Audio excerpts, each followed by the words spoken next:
सुल्तान Salahuddin Ayyubi की कहानी। भाइयों और बहनों, आज मैं आपको एक ऐसे शेर इस्लाम की कहानी सुनाने जा रहा हूं जिसका नाम सुनकर आज भी मुसलमानों का सीना गर्व से चौड़ा हो जाता है और दुश्मनों के दिल कांप उठते हैं।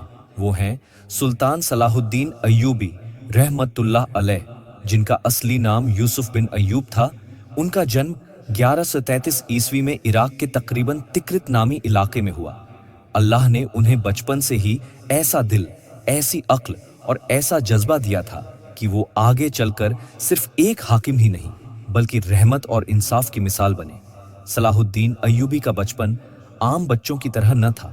बचपन से ही उनके वालिद और चाचा ने उन्हें कुरान, हदीस, फिक्र और इल्म दीन की तालीम दी। साथ ही घुड़सवारी, तीरंदाजी और जंग का हुनर भी सिखाया।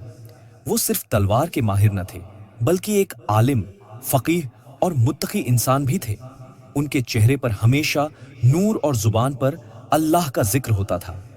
जब वो जवान हुए तो उनका मकसद सिर्फ एक था, अल्लाह के घर बैतुल मुकद्दस को क्रूसेडरों के कब्जे से आजाद कराना। दोस्तों, उस दौर में हालात बेहद मुश्किल थे। क्रूसेडर यानी यूरोप के ईसाई फौजी जो फिलिस्तीन पर हमला करके मस्जिद अक्सा और यरूशलेम पर कब्जा कर चुके थे, उन्होंने वहां इंसानों का खून बहाया, औरतों की इज्जत लूटी और मस्जिदों को तबाह किया। लेकिन अल्लाह ने इस जमीन की हिफाजत के लिए सलाहुद्दीन को चुना। सलाहुद्दीन ने जब जिहाद का ऐलान किया तो मुसलमान बिखरे हुए थे, कोई मिस्र में, कोई शाम में, कोई इराक में, मगर सलाहुद्दीन ने सबको एक झंडे तले जमा किया। वो कहते थे कि अगर उम्मत एक हो जाए तो कोई ताकत हमें हरा नहीं सकती। उन्होंने सबसे पहले अपने नफ्स पर जीत हासिल की।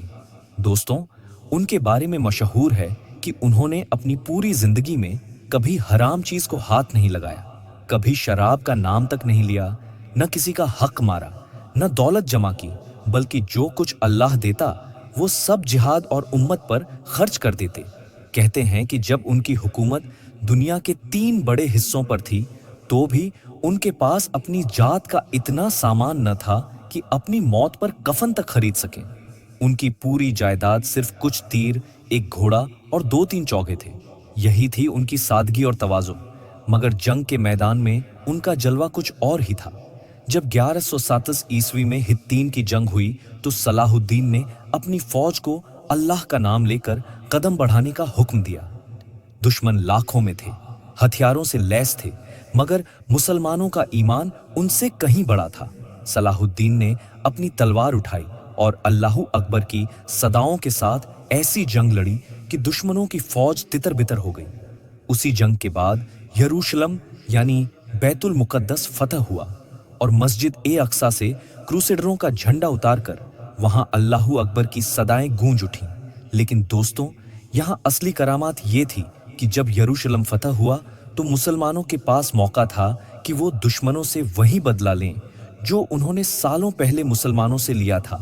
मगर सलाहुद्दीन ने ऐसा न किया, बल्कि उन्होंने ऐलान किया कि कोई दुश्मन को न मारे, न औरतों को छुए, न बच्चों को सताए और न चर्चों को गिराए। दुश्मनों को अमान दी गई और जो ईसाई सरदार उनके सामने आए उन्हें भी इज्जत और रहमत से छोड़ दिया। यहां तक कि जब क्रूसेडरों का सरदार आया और अपनी बीमार औरत और बच्चों के लिए मदद मांगी तो सलाहुद्दीन ने अपनी फौज से कहा कि इन्हें दवा, खाना और पानी दो। यही था असली इस्लाम, यही थी असली रहमत। और यही वजह है कि आज भी दुनिया सलाहुद्दीन को सिर्फ एक जंगजू नहीं बल्कि रहमत और इंसाफ का पैकर मानती है। उनकी शख्सियत हमें ये सिखाती है कि अगर मकसद अल्लाह की रजा हो तो इंसान का हर कदम इबादत बन जाता है। दोस्तों, जब 1193 ईस्वी में सलाहुद्दीन का इंतकाल हुआ तो पूरी उम्मत रो पड़ी। उनके पास न कोई खजाना था, न सोना चांदी।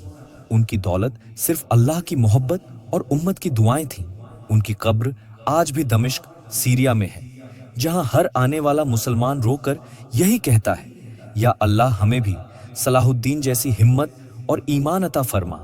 ये कहानी हमें सिखाती है कि असली ताकत तलवार या दौलत में नहीं बल्कि सब्र, तवाज़ो और अल्लाह पर भरोसे में है। और अगर एक इंसान अपने दिल से उठ खड़ा हो जाए तो पूरी उम्मत को जगा सकता है। यही थे سلطان صلاح الدین ایوبی، اللہ کا شیر اور اسلام کا فتح۔